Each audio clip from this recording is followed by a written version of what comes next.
మాఘపురాణం 19వ అధ్యాయం. మునీశ్వరుల వివాదం. వృష్ణమధుడు జహ్ను మహర్షితో చెబుతున్నాడు. ఓ మహర్షి, నైమిసారణ్యం గురించి తెలుసు గదా? తెలిసిన ఒకసారి చెబుతా విను.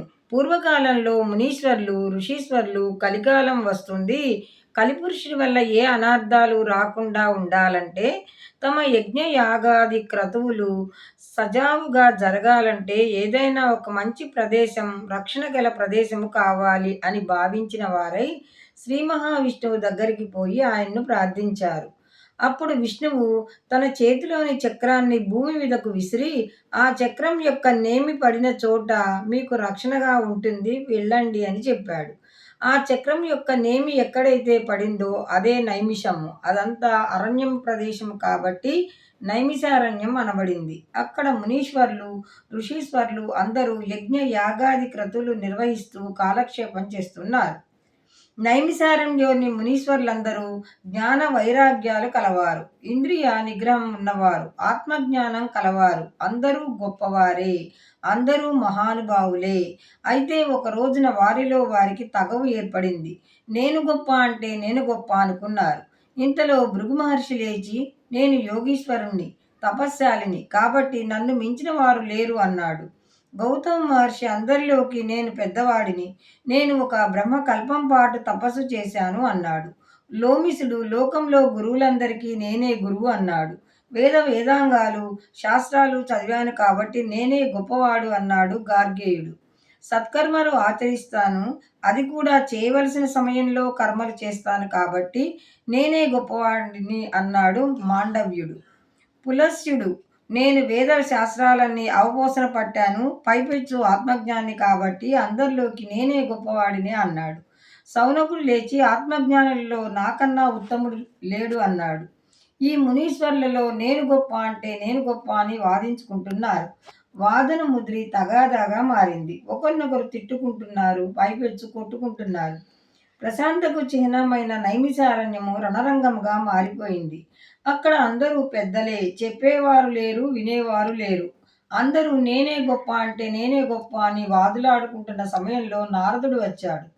మహర్షులంతా తమ వాదము నారదుడికి వినిపించి తమలో ఎవరు గొప్పో చెప్పమన్నారు. ప్రతి వారి వాదన విన్నాడు నారదుడు.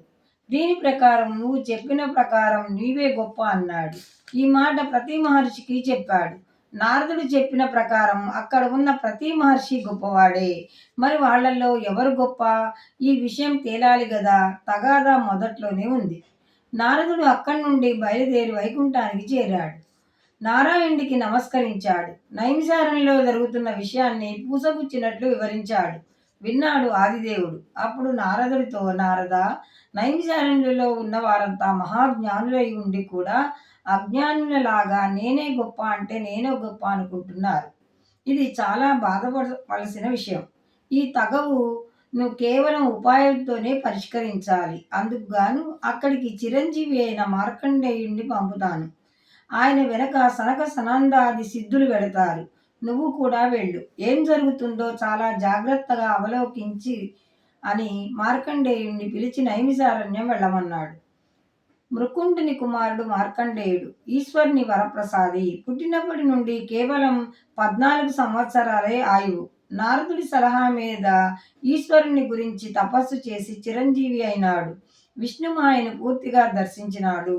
నైమిసారణ్యానికి వచ్చిన మార్కండేయుణ్ణి అక్కడ మహర్షులు పెద్దగా పట్టించుకోలేదు. గతంలో లాగా స్వాగత సత్కారాలు జరగలేదు. అయినా కిం అనలేదు మార్కండేయుడు. అక్కడే ఉన్నాడు. ఈలోగా సనక సనందాది సిద్ధులు వచ్చారు. నైమిసారణ్యంలో నివాసం ఉంటున్న మహర్షులు వారిని కూడా పెద్దగా పట్టించుకోలేదు. మార్కండేయుడే సనక సనందాదులకు స్వాగతం చెప్పారు. అతిథి మర్యాదలు చేశాడు. వారిని ఉన్నతమైన ఆసనం మీద కూర్చోబెట్టి కాళ్ళు కడిగి నెత్తి మీద నీళ్లు చల్లుకున్నాడు. అది చూసిన మహర్షులు ఆశ్చర్యపోయారు. అప్పుడు మార్కండేయునితో, ఓ మహర్షి, నువ్వు చాలా పెద్దవాడి, వయసులో ఉన్నవాడివి, అయినా కూడా నీ ఆయుర్దాయము 7 బ్రహ్మకల్పములు అన్నారు. అసలు మార్కండేయుడి ఆయుష్ ఎంతో చూద్దాం. యుగాలు 4: కృతయుగం, త్రేతాయుగం, ద్వాపరయుగం, కలియుగం. ఈ 4 యుగాలు కలిస్తే ఒక మహాయుగం. 1000 మహాయుగాలు బ్రహ్మకు ఒక పగలు. 1000 మహాయుగాలు బ్రహ్మకు ఒక రాత్రి. అంటే 2000 మహాయుగాలు బ్రహ్మకు ఒక రోజు. అలాంటి 360 రోజులు బ్రహ్మకు ఒక సంవత్సరం. అటువంటి 100 సంవత్సరాలు బ్రహ్మ యొక్క ఆయుర్దాయము. అదే బ్రహ్మకల్పము. అటువంటి 7 బ్రహ్మకల్పాలు మార్కండేయుని ఆయుర్దాయము. అందుకే మార్కండేయుడు చిరంజీవి. ఇప్పుడు మహర్షులు అంటున్నారు, ఓ మార్కండేయ, నువ్వు చాలా గొప్పవాడివి, మహాత్ముడివి. సనక సనందాదులు కేవలం 5 సంవత్సరములు వయసు గల పిల్లలు. వాడు నీ వంటి వారికి స్వాగతం ఇచ్చి వారి పాదాలు కడిగి ఆ నీరు నెత్తిన చల్లుకుంటున్నావు. పిల్లల కాళ్లకు పెద్దవాళ్ళు నమస్కరించరాదు. వారి కాళ్ళు కడిగి ఆ నీరు నెత్తిన చల్లుకోరాదు. మరి నువ్వు అలా ఎందుకు చేశావు అన్నారు. ఆ మాటలు విన్న మార్కండేయుడు, ఓ మహర్షులారా, ఈ లోకంలో ఎవరూ శాశ్వతం కాదు. జీవి పుట్టిన దగ్గర నుంచి మృత్యువు నీడలాగా వెంటాడుతూనే ఉంటుంది. రోజు రోజుకు వయసు పెరుగుతుంది అనుకుంటాము, కానీ ఆయుర్దాయము తగ్గిపోతుందని గుర్తించం. నేను చిరంజీవిని అంటున్నారు. నా ఆయుర్దాయం ఎంత? నీ ఆయుర్దాయం కన్నా ఎక్కువ. 7 బ్రహ్మకల్పాలు తరువాత అది కాస్త తీరిపోతుంది. ఎంత గొప్పగా జీవించినా చివరికి ఎంతటి వారైనా మృత్యువు వాత పడాల్సిందే. అజ్ఞాని మాత్రమే చస్తాడు, జ్ఞాని చావడు అని ఎక్కడా లేదు. వేదాలు శాస్త్రాలు చదివినా, యజ్ఞ యాగాది క్రతువులు చేసినా, యోగాభ్యాసం చేసినా, దాన ధర్మాలు చేసినా చివరకు మానవుడు మరణిస్తాడు. ఇది తప్పదు. యోగాభ్యాసం, ఉపవాసాలు, తపస్సు ఏమి చేసినా ఉపయోగం ఏమిటి? జ్ఞానహీనుడు, పశుప్రాయుడు, కాకిలాగా కలకాలం బ్రతికే కన్నా హంసలాగా 6 నెలలు జీవించినా చాలు. జ్ఞాని కొద్ది కాలం జీవించినా అది గొప్పతనమే. జన్మించిన ఏ ప్రాణికైనా మరణం తప్పదు. పుట్టిన ప్రతి జీవి మరణించి తీరుతుంది. ఇందులో సందేహం లేదు. మరణించిన వారికి జన్మము తప్పదు. సనక సనంద, సనత్కుమార, సనత్సుజాత అనబడే నలుగురు బ్రహ్మ మానసపుత్రులు. వారు జన్మించిన తర్వాత ఈ జగత్ సృష్టిలో పాలు పంచుకొనడం ఇష్టం లేక ఊర్ధ్వరేతిస్కులై తపోవనాలకు వెళ్ళిపోయారు. వీరు ఎప్పుడు 5 సంవత్సరాల బాలల మాదిరిగానే కనిపించేటట్లు వరం పొందారు. కాబట్టి వారిని చూచి 5 సంవత్సరాల బాలలు అనుకుంటారు. వీరు వయస్సు ఎంతో ఎవ్వరికీ తెలియదు. వీరు మహానుభావులు, విష్ణుచిత్తులు. వీరు శ్రీ మహావిష్ణువు మనస్సులో స్థానం సంపాదించుకున్నారు. నిరంతరం శ్రీమన్నారాయణుని సేవిస్తూ ఆయన్నే స్మరిస్తుంటారు. సంసారం అనేది ఒక లంపటం.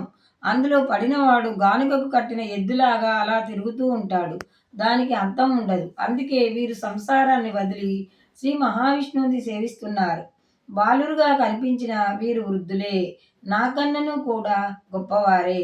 అందుకే నేను వీరిని సేవించాను. వీరి పాదోదకం శిరస్సున చల్లుకున్నాను. ఎవడు బుద్ధిమంతుడో వాడు వృద్ధుడు, అంతేకాని వయసు పెరిగిన వాడు వృద్ధుడు కాదు అని చెప్పాడు మార్కండేయుడు. ఆ మాటలు విన్న నైమిసారణ్యంలోని మహర్షులంతా సిగ్గుపడ్డారు. వారందరూ మార్కండేయుడికి, సనక సనందాదులకు పాదాలకు నమస్కారం చేశారు. మేము తప్పు చేశాము. అజ్ఞానంతో అలా ప్రవర్తించాము. మమ్మల్ని క్షమించి మాకు వరజ్ఞానాన్ని ప్రసాదించండి అని వేడుకున్నారు.